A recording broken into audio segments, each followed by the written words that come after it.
The customer you rent will always cost more than the customer you own. No one understands that better than Google. Pundits have spent the last year plus predicting that AI would kill Google and blow up big tech. Apparently, big tech missed that meeting. Big tech's Q1 earnings prove that that narrative is dead. Gatekeepers aren't falling behind, far from it. They're finding new ways to charge you for conversations with customers before those customers ever learn your name. Google's search queries hit an all-time high, that's a quote in Q1, because of AI, not in spite of it. Sundar Pichai said it himself that, quote, AI experiences are driving usage. Google's revenue grew 22% year on year. Search ad revenue grew 19%. Search contributes more than half of all Google's revenues. And all of this happened even though its network ad revenues fell 4%. Let me drill down on that point even more clearly. Google is making money from ads on its own sites, even as other sites that depend on Google ads for their businesses lose traffic and revenue. Google's getting richer and grabbing a bigger slice of the pie. Similarly, Amazon emphasized a phrase you might want to take note of. They called it sponsored prompts. They're letting advertisers, that is, folks like you and me, bid to show up in prepackaged prompts for products or brands directly in Amazon's Rufus search agent. I particularly love examples. They show one, what makes flakes from Nutrition Co. a healthy choice? It's brilliant. They're showing product benefits as part of the prompt. And as CEO Andy Jassy said on their earnings call, if you look at any of these agentic experiences, they tend to be multi-turn conversations where you're not interacting with one search and getting an answer. You tend to find that you're asking questions, you're narrowing questions. And in that process of having multi-turns, there are multiple opportunities to surface relevant products to customers, many of which will be organic and some of which will be sponsored. And it also gives rise to opportunities like sponsored prompts. As I said, that's brilliant. I mean, that is as long as you're willing to pay for it. I'll bet that they're not the last big tech brand to make tools like this available, or to gain the new revenues that follow. As Ben Thompson at Stratechery pointed out, we'll see how this works, but to the extent that it does, it's a bullish take for Google as well. I completely agree. I couldn't agree more. On that same track, Meta's revenues grew 33%, with more than 8 million advertisers using the company's creative tools to build their ads. Meta's ad impressions grew by 19%, but the more important number is that their price per ad grew 12%. They're making ads more effective and charging you more to enjoy those benefits. I'm going to take it for granted that OpenAI and other AI disruptors will try to compete. They're fighting for their seat at big tech's table too. They want to be gatekeepers also. Except keep in mind that Microsoft Azure grew by over 40% and Google Cloud grew an astonishing 63%. Google's Cloud's income, that is its earnings, its profits, grew by over 200% year on year. All of that, at least in part, because of revenue they're collecting from folks like OpenAI, Perplexity, and Anthropic.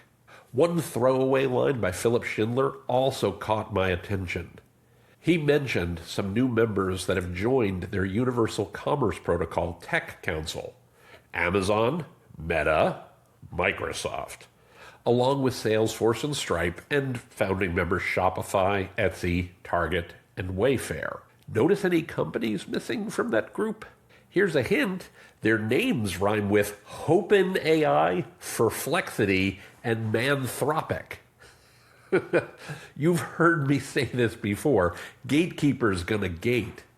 Google and the rest of its big tech brethren don't look like they're in trouble. Quite the opposite. They're building more gates between businesses like yours and your customers. And they're charging you more every time you use these platforms to connect with your customers. They didn't produce quarterly results like these because they're charging folks like you less to reach your customers. In today's episode, we're looking at Big Tech's Q1 2026 earnings and what you need to do to ensure that their gains don't come at your expense next quarter. I'm Tim Peter. This is episode 495 of Digital Reset. Let's dive in. Every time a customer comes back to you through paid Google search or Meta ads or Expedia or Booking.com or Amazon, wherever, you're paying interest on a relationship that you failed to own the first time they found you. It costs you money to talk to someone you already know. Those customers' behaviors are starting to teach their AI assistants and agents where and how they prefer to find the products, services, and brands they need too. And if they're always going through a gatekeeper, if the customers always go through a gatekeeper first, they're teaching those AIs that you're not their first choice, ever. I had a client a few years back that hired me to help them gain more customers directly and bypass big tech gatekeepers. At least that's what I thought they wanted. We worked together for months, but over time I began to realize that I was failing. I could not convince them that they needed to change what they were doing.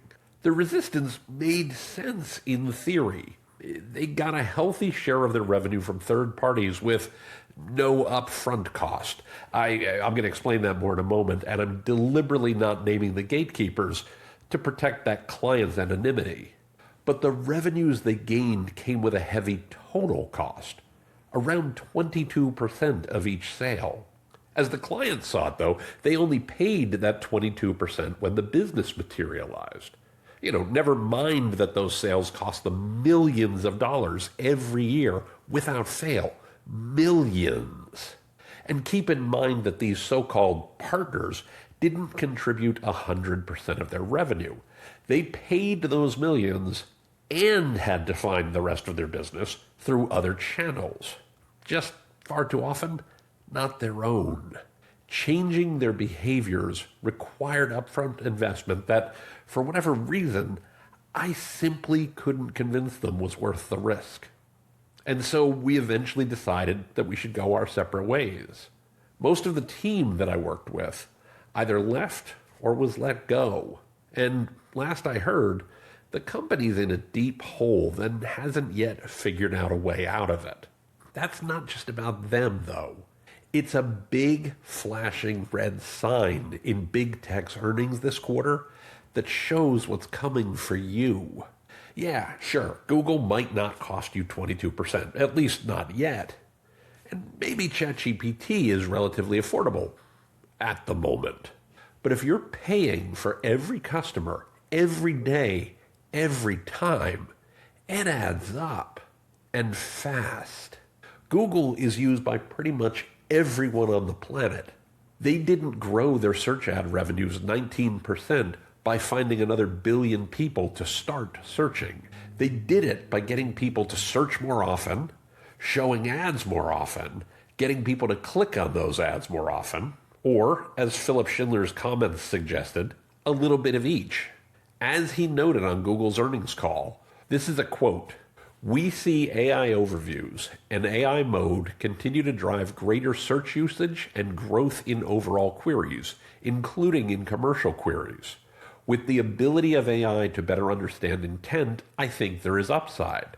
And overall, understanding that we have at Gemini on intent has just significantly expanded our ability to deliver ads on longer, more complex searches that were previously really difficult to monetize." In other words, Google just told its investors that AI is helping them make money in places they couldn't before. That's not future risk. It's literally what drove their earnings last quarter.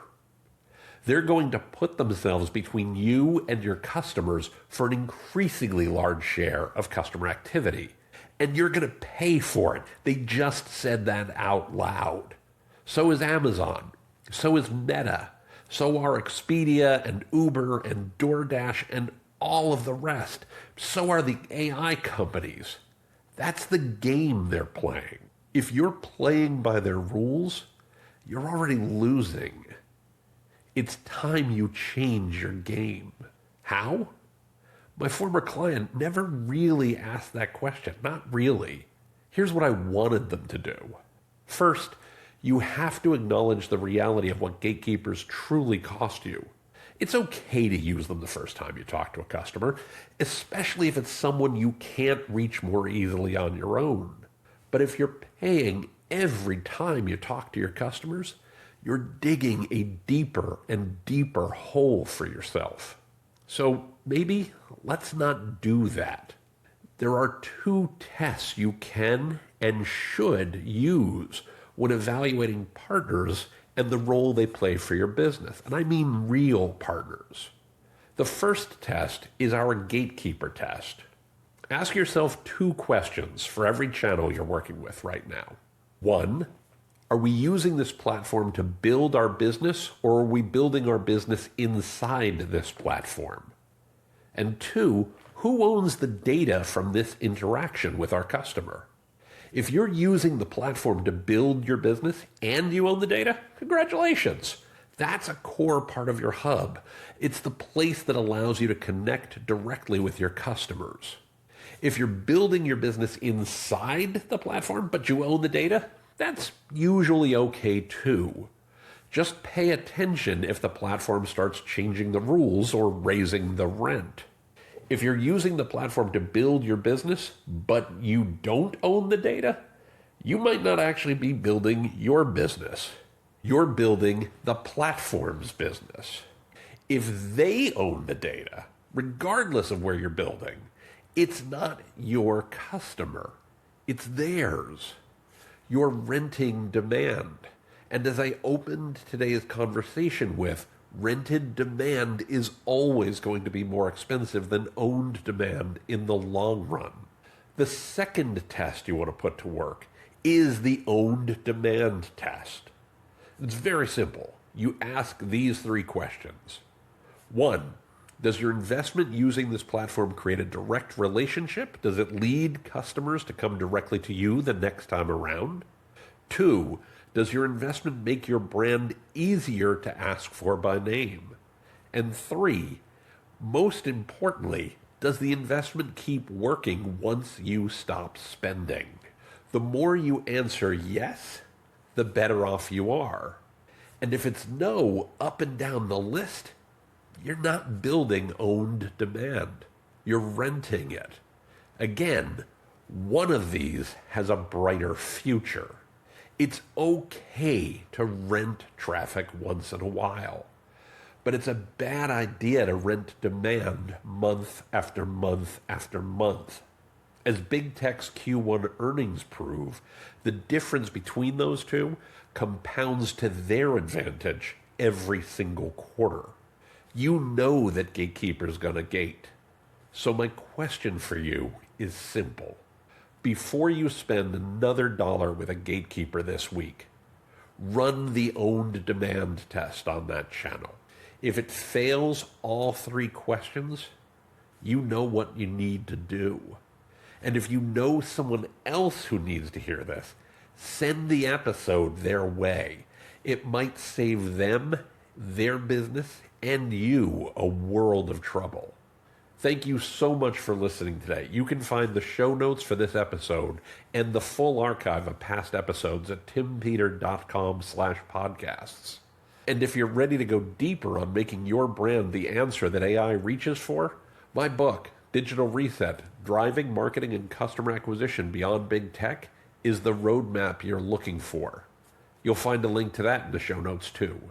Thank you so much for listening today. I genuinely appreciate you. Until next time, please be well, be safe, and be excellent to each other. I'll see you soon.